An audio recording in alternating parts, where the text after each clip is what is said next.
آپ نے ڈائریکٹ احادیث سے اپنا موقف ثابت کر لیا ہے، آپ نے یہ نہیں دیکھا کہ جن کے پیچھے نماز نہیں پڑھی جا رہی آخر اس کی وجہ کیا ہے، اس کا سبب کیا ہے، ان کے پیچھے نماز کیوں نہیں ہو سکتی۔ آپ کا یہ کہنا کہ بریلوی حضرات کہتے ہیں فلاں کے پیچھے نہ پڑھو، دیوبندی کے پیچھے نہ پڑھو، وہابی کے پیچھے نہ پڑھو، شیعہ کے پیچھے نہ پڑھو، دیوبندی وہابی کہتے ہیں بریلوی کے پیچھے نہ پڑھو، یہ بات میں نے آپ سے پہلی بار سنی ہے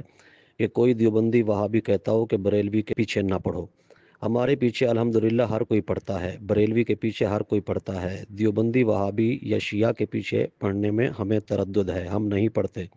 اس لیے کہ ان سے گستاخانہ عبارات ثابت ہیں، گستاخانہ باتیں ثابت ہیں، جس کی بنا پر ہماری نماز ان کے پیچھے نہیں ہوتی ہے۔ کیونکہ اصول کے اندر، عقائد کے اندر جب اختلاف وارد ہو جائے تو پھر معاملات جو ہے وہ بدل جاتے ہیں۔ الحمدللہ ہمارے اصول، ہمارے عقائد وہی ہیں جو صحابہ کرام کے تھے، جو اہل بیت اطہار کے تھے، قرآن و سنت سے ثابت ہیں، اولیاء کرام کے تھے، صوفیاء اعظام کے تھے۔ دوسروں کے عقائد و نظریات بدل گئے، انہوں نے اپنی اپنی کتابوں کے اندر جو ہے بہت ساری گڑبڑ کی ہے۔ انہوں نے نہ تو شان الوہیت کا لحاظ کیا ہے، نہ شان نبوت و رسالت کا لحاظ کیا ہے، نہ شان ولایت کا لحاظ کیا ہے۔ توہین آمیز عبارتیں، گستاخانہ باتیں انہوں نے بہت ساری بولی ہیں، کہی ہیں۔ میں آپ سے یہ پوچھنا چاہتا ہوں، میرا آپ سے سوال ہے کہ آپ نے کہا نماز تو ہر کسی کے پیچھے پڑھ لینی چاہیے، یہ نہیں دیکھنا چاہیے آگے کس طرح کے عقیدے کا حامل امام ہے، اس کے نظریات کیا ہیں، اس کے عقائد کیا ہیں۔ تو میرا آپ سے یہ سوال ہے،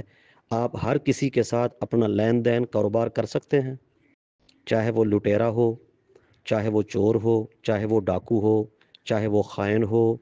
چاہے وہ کرپشن کرنے والا ہو،